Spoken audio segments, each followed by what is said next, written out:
चलिए ध्यान दीजिए, इससे पहले जो हम पढ़े थे संतृप्त हाइड्रोकार्बन के बारे में। अब हम पढ़ने जा रहे हैं असंतृप्त हाइड्रोकार्बन के बारे में। अब असंतृप्त हाइड्रोकार्बन किसे कहते हैं?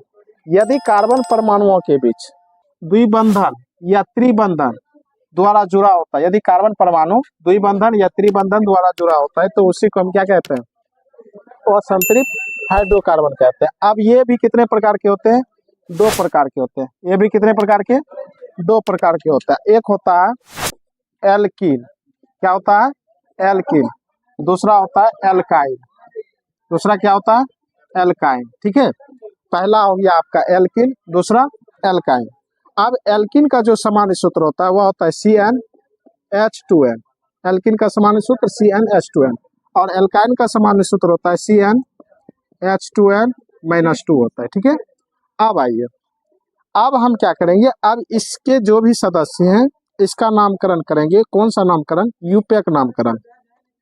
n बराबर, यहाँ जब भी होगा तो इसका कार्बन परमाणु यहाँ देख लीजिए, दो दो कार्बन आ रहे हैं, तो इस वजह से यहाँ n की जो संख्या होगी वह 2, 3, 4, 5, 6 इस प्रकार से। यहाँ भी आप कर सकते हैं n बराबर 2, 3, 4, 5 डॉट डॉट। अब हमें यूपैक नामकरण करना है। कौन सा नामकरण? यूपैक नामकरण। IUPAC। पूछेगा इसका पूरा नाम क्या होता है, तो इसका पूरा नाम यहाँ देखा जाए, इंटरनेशनल यूनियन पर अप्लाइड केमिस्ट्री। क्या होता है? इंटरनेशनल यूनियन पर अप्लाइड केमिस्ट्री। अब देखिए इसका नामकरण हम करते हैं, तो जैसे कार्बन के दो परमाणु को हम क्या कहते हैं? एथ कहते हैं। क्या कहते हैं? एथ कहते हैं। तो एथ में हमें क्या जोड़ना है? इन जोड़ना है, तो इसको हम क्या कहते हैं? तो क्या हो जाएगा? इन जैसे जोड़ेंगे तो क्या बन जाएगा? एथीन बन जाएगा। क्या बनेगा? एथीन बनेगा। तो अब एथीन का क्या फार्मूला आएगा? एथीन का फार्मूला आएगा, यहाँ मान रखिए 2C2, यहाँ 2 दिन इकट्ठा हो जाएगा 4, यानी कि इसका 2 गुना 4 है। ठीक है, इसी प्रकार कार्बन के 3 परमाणु को अब क्या कहते हैं? प्रोप कहते हैं। क्या कहते हैं? प्रोप। प्रोप में क्या जोड़ देना है? इन जोड़ दीजिएगा, तो क्या बनेगा? प्रोपीन बन जाएगा। तो प्रोपीन का सूत्र C3H6 हो जाएगा। ठीक है, यहाँ बैठा लीजिएगा सूत्र पे। इसी प्रकार चौथे को हम क्या कहते हैं? ब्यूट कहते हैं। तो ब्यूट में क्या जोड़ देना? इन जोड़ देना है, तो क्या बनेगा? ब्यूटीन बन जाएगा। फार्मूला क्या हो जाएगा? C4H10 H10 हो जाएगा। तो इस प्रकार आप क्या कीजिएगा, इसके नीचे जो भी है 10 तक आप बना लीजिएगा। ठीक है, अब हम समझते हैं एल्काइन में। अब किस में समझेंगे? एल्काइन में फार्मूला क्या होता है? CnH2n -2 होता है। ठीक है, तो n के लिए ये हो गया। अब ध्यान दीजिए, इसका नामकरण हम करते हैं। जैसे कार्बन के 2 परमाणु को हम क्या कहेंगे? एथ कहेंगे। इसके प्रथम सदस्य एथ से ही शुरू होंगे। एथ। एथ में क्या जोड़ना है? यहाँ देख लीजिए, क्या जुड़ेगा?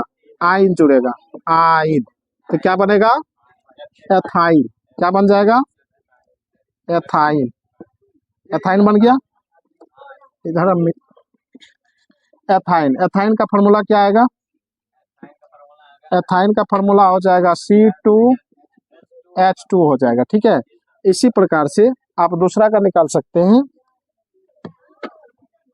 C3। C3 को हम क्या पढ़ेंगे? प्रोप। प्रोप में क्या जोड़ेंगे? आइन। क्या जोड़ना है? आइन। क्या बनेगा? प्रोपाइन। प्रोपाइन का सूत्र क्या होगा? C3। 3 दूना 6, 6 में कितना? 2 चला गया, कितना हो जाएगा? H4 हो गया। इसी तरह कार्बन के चौथे परमाणु को हम क्या कहते हैं? ब्यूट। ब्यूट में क्या जोड़ना है? आइन जोड़ना है, तो क्या बनेगा? ब्यूटाइन। ब्यूटाइन का फार्मूला क्या होगा? C4, 4 दूनी 8 में 2 चला जाएगा, कितना हो जाएगा? H6 हो जाएगा। ठीक है, इस प्रकार से आप डेक तक इसको भी आप आराम से बना सकते हैं, कहीं कोई दिक्कत नहीं। हाइड्रोकार्बन में कहीं कुछ नहीं है। फिर इसके बाद एरोमेटिक और एलिसाइक्लिक हाइड्रोकार्बन के बारे में जानेंगे। चलिए, अब तक यहीं तक हम रहते हैं। इसके बाद हम नेक्स्ट वीडियो में देखेंगे। यदि आपको अच्छा लगे तो आप मेरे चैनल को सब्सक्राइब, लाइक और कमेंट जरूर करें। और कहीं भी आपको केमिस्ट्री से रिलेटेड अगर कोई टॉपिक पे आपको कोई दिक्कत हो तो आप जरूर हमें कमेंट सेक्शन में पूछिए। धन्यवाद।